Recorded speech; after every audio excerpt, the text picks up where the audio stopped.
So the big tax question is this: how do wealthy people keep their money working for them when selling their business, real estate, or other highly appreciated assets without paying hundreds of thousands to millions of dollars in tax? What if we, as business and real estate owners who have poured blood, sweat, and tears to growing our wealth, and who didn't hire expensive tax attorneys and CPAs to map out an exit strategy, knew their secrets?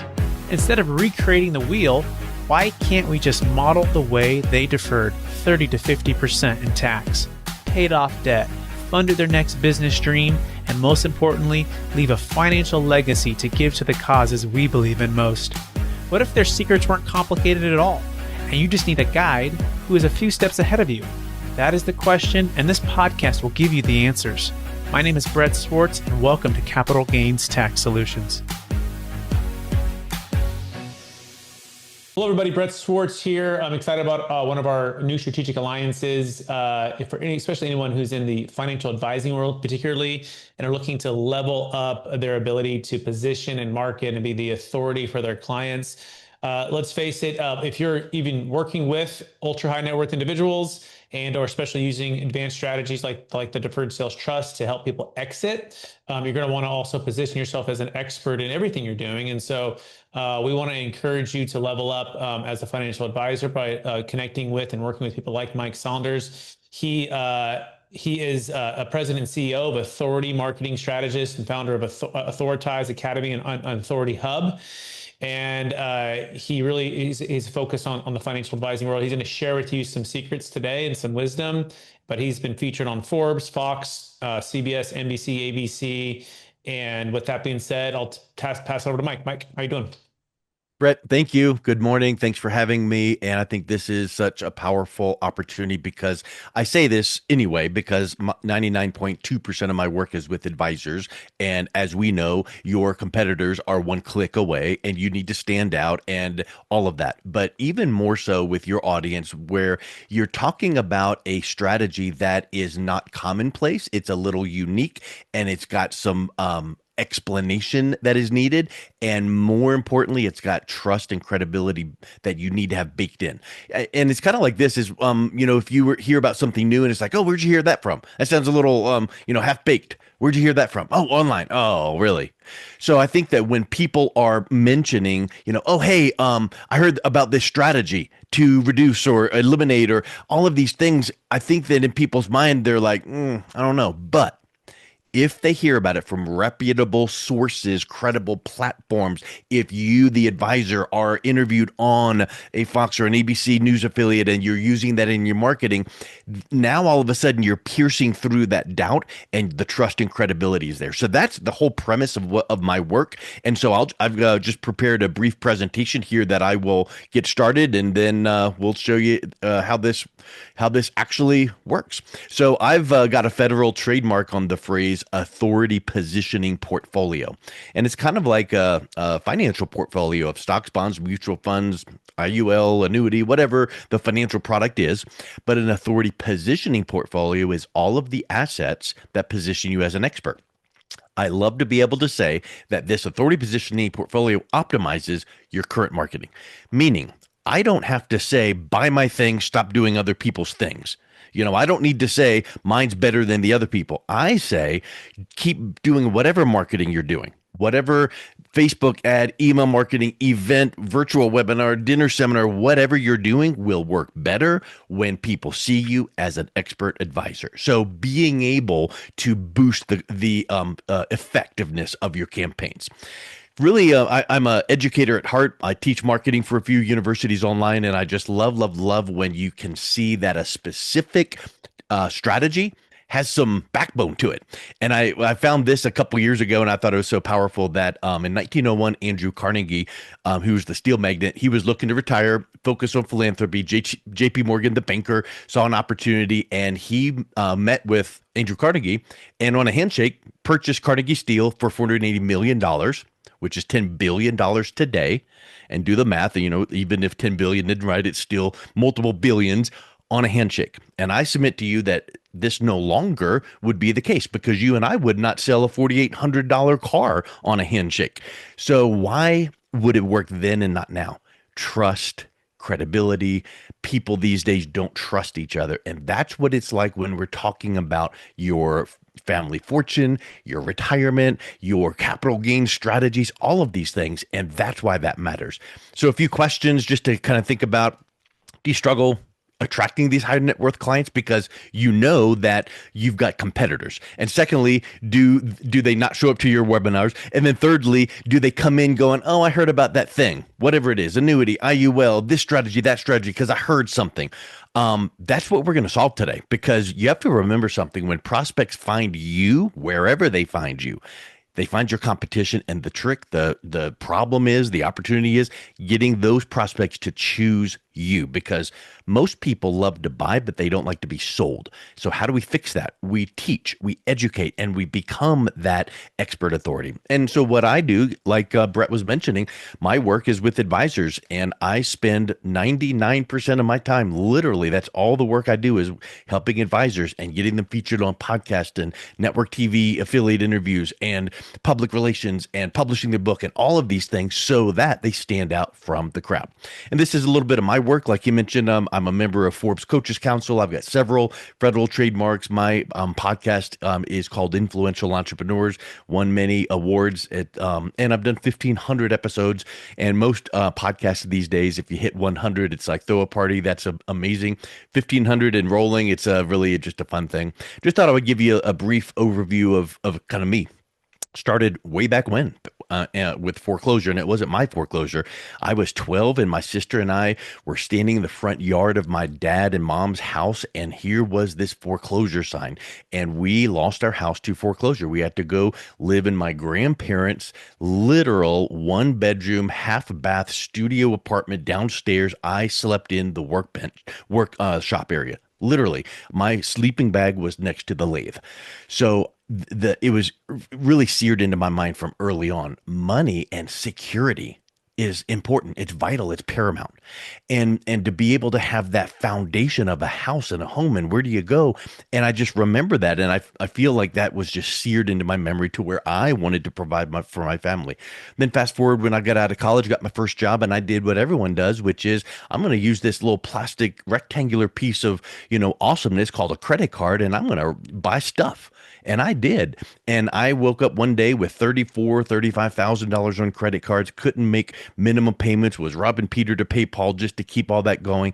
And I was sitting in a Chapter 13 bankruptcy office going, I gotta get this fixed. But I was filling it out, and this will kind of date me, because I was sitting there with a clipboard and a pen filling out a form, which these days it would be a iPad and a digital form. But I got up and I was like, I can't do this. So I walked out. I decided I'm not going to go and file bankruptcy. I just doubled down, and I learned some strategies, and I started working for JP Morgan Chase in the mortgage division, and really started doing extremely well, dug out of the credit card debt, and then hit a grand slam by providing home equity lines of credit, and started networking with advisors. So that's back in the early 2000s is when I started doing that. I literally became the #1 producer for Chase for HELOCs in the nation 2 years in a row. They sent out a film crew and did a little segment on me to say, hey, how can other people do the same thing working with advisors? And then, as we all know, the 2008, 7, 9, 10, 11, 12, it kind of drug on forever. The financial crash hit, and the mortgage industry was decimated. So I just got out. I went and did my MBA, but during that time frame, here I am with, zero business, working on my MBA, wife and 4 kids, and we had to go on government assistance to get healthcare coverage because I had 4 little kids, and started my MBA because I love learning. And at that point I was like, okay, I feel that bug, that entrepreneurial bug. And this was in 2007 when all of this stuff started. And I started working and made all the mistakes that most new business owners make, which is being all things to all people. And once I decided, you know what, that's not working, I want to do one thing. I want to focus on authority positioning. Wrote my first book called The Prism Salvation.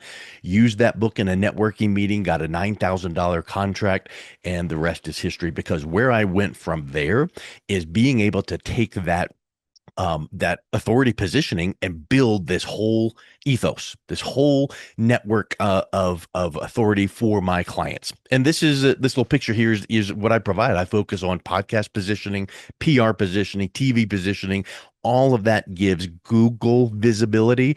And let's face it, people these days do not Google best financial advisor in your area. Guess what they do?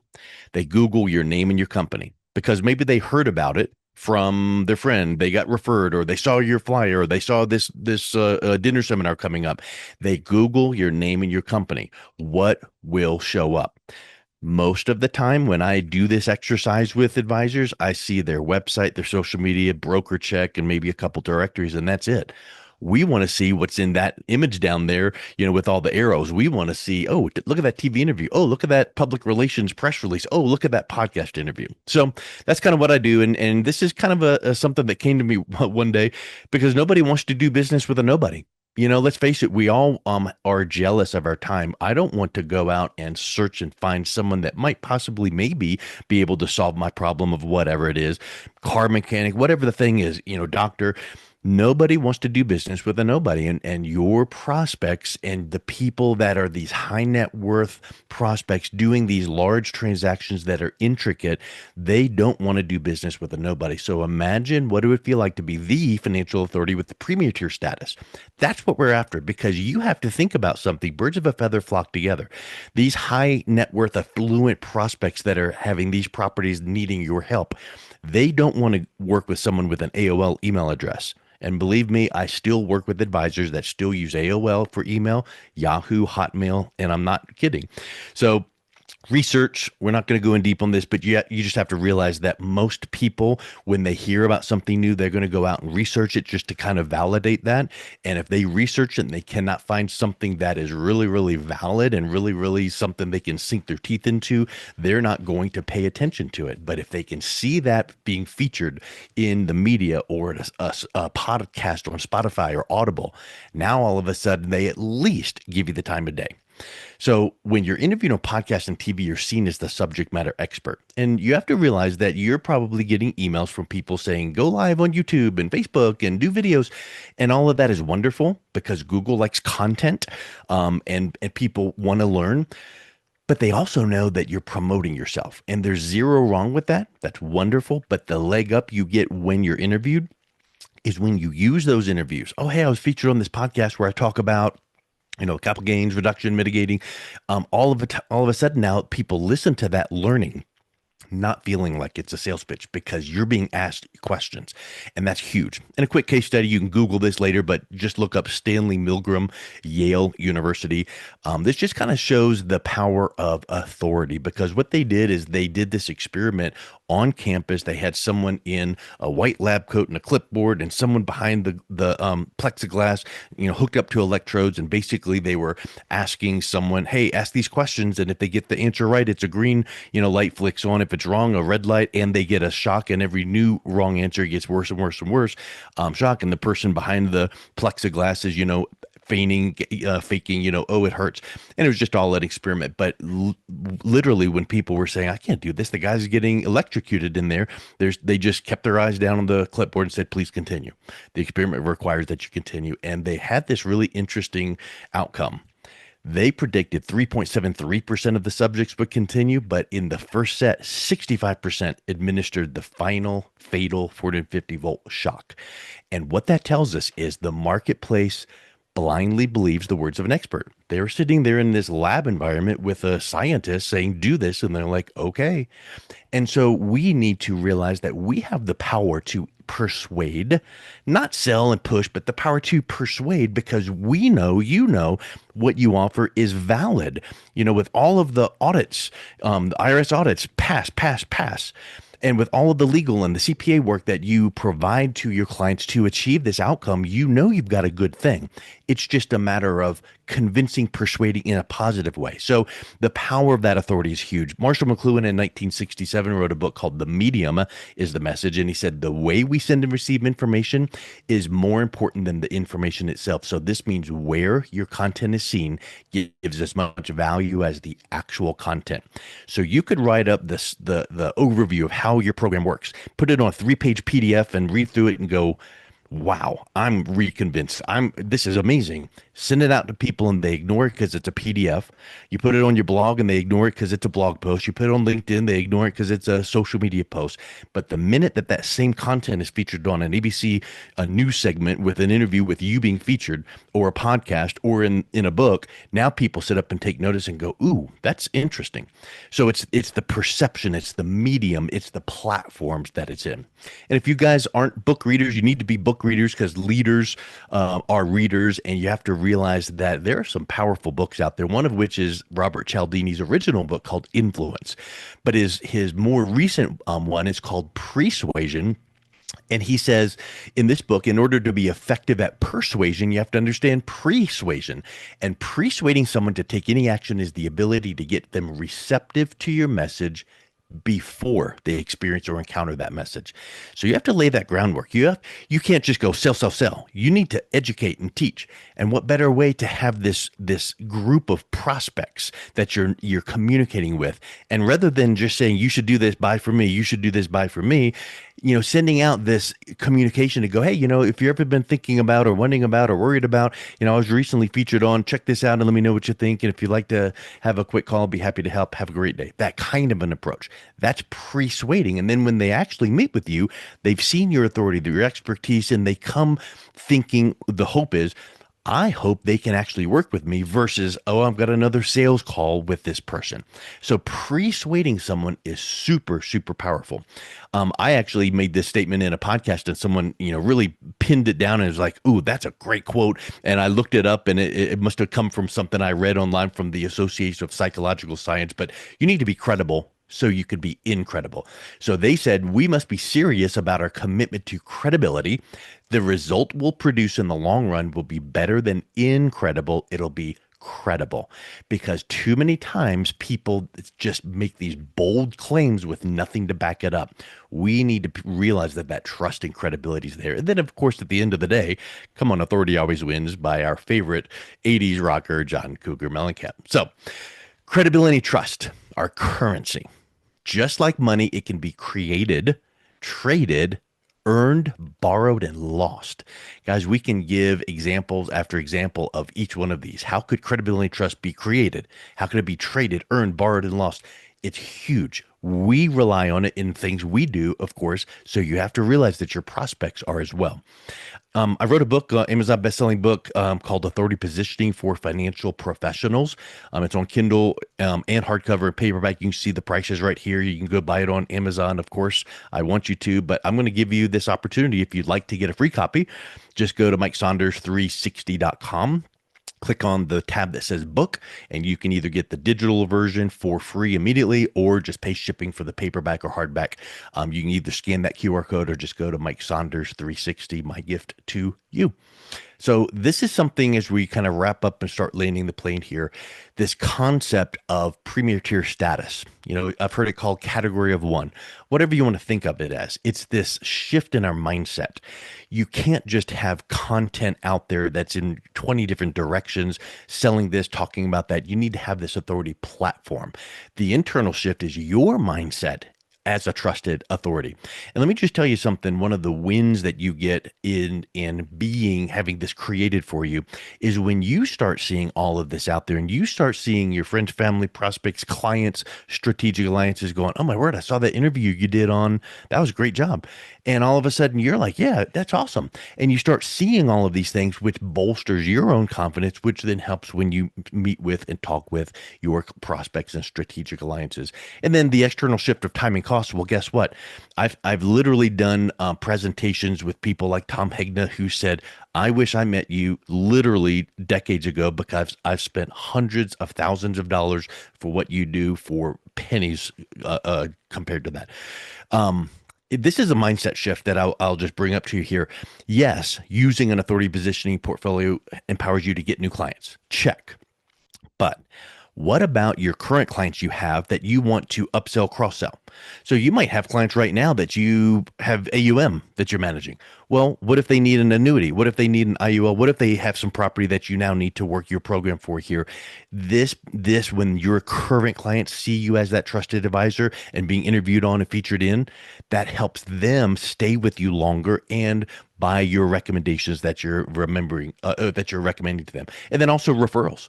It's so easy to go, oh my word, hey, my money guy, my financial gal was just interviewed on, and let me send that over to you because maybe they talked to someone on the golf course, the gym, church, Rotary, whatever the case is. And whenever you're using these authority positioning assets to focus on getting out to your current clients as well as prospects, it gives them the opportunity to forward it on to their contacts, allowing referrals to happen. And then closing leads faster from whatever. If you buy leads, if you're getting leads, referrals, whatever the case is, it makes that sales cycle that much shorter.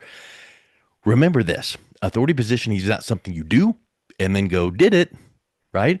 It makes all your other marketing work better. Secondly, this is not some new thing that now you got to spend an hour a day on. Nope. This integrates seamlessly into what you're already doing. So I love to be able to say, you can take probably 2 hours. This whole when I do a package for someone, which is a batch of interviews, TV, press, the whole shot, takes you 2 hours of your time done. Me and my team are building everything out. Then we do a Zoom session, show you how to use everything in what you're already doing.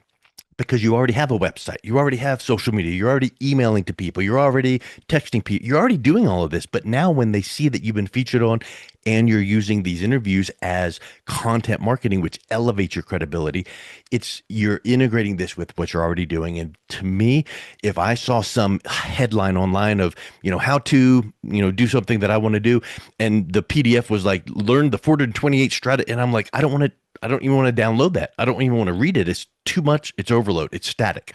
So you don't want to feel like there's this new thing, authority positioning. Got it. I agree with everything you're saying, but now I got to spend the next 6 weeks learning something and maybe, nope, it takes you 2 hours. I'm doing it all for you. And then it seamlessly integrates with what you're already doing. That's huge. Just a couple things from clients I've worked with.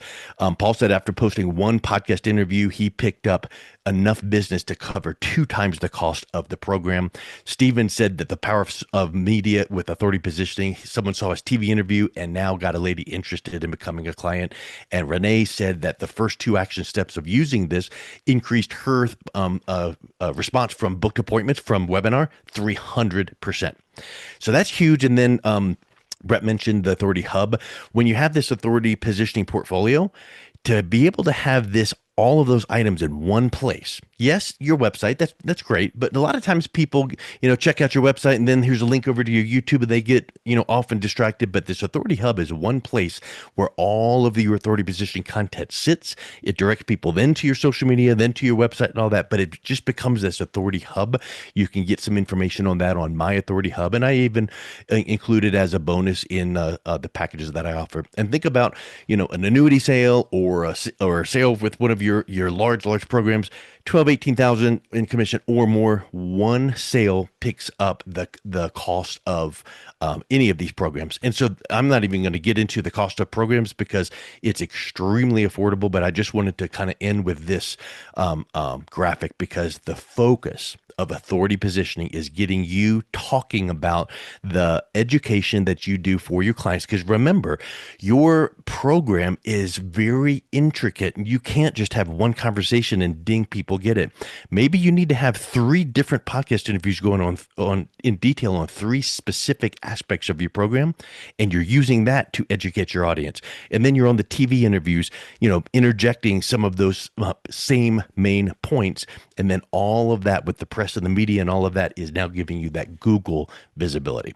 So this is the information on where to get more info, authoritypositioningcoach.com/mass authority, or then my main site, MikeSaunders360.com. So Brett, through those points there, does that bring up any added points you'd like to make or questions you want to have clarified based on what I do and how it benefits what your advisors do with your program? Great question, Mike. And by the way, amazing presentation and overview.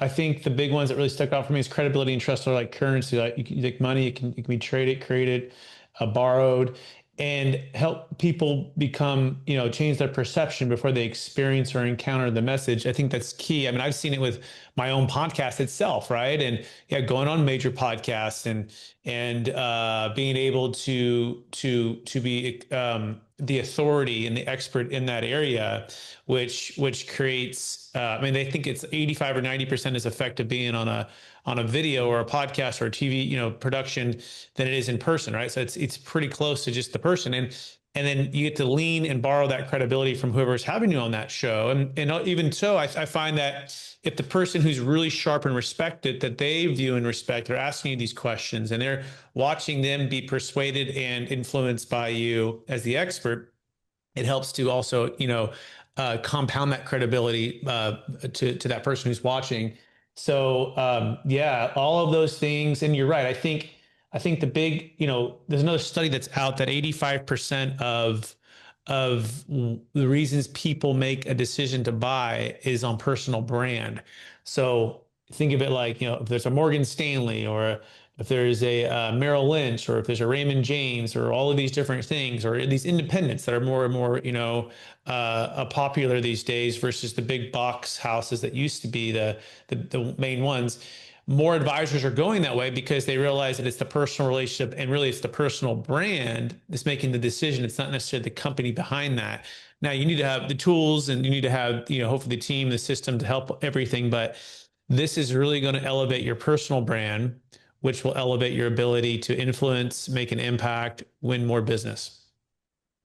100%, Brett. And if you ever thought about something that you know how to do just inside and out, but yet your friend can't even start the first step, it's because we have experience in that. So in your program, there are so many nuances and facets and intricacies and connections that if you were to explain it all in one, conversation to someone, their eyes glaze over at point two.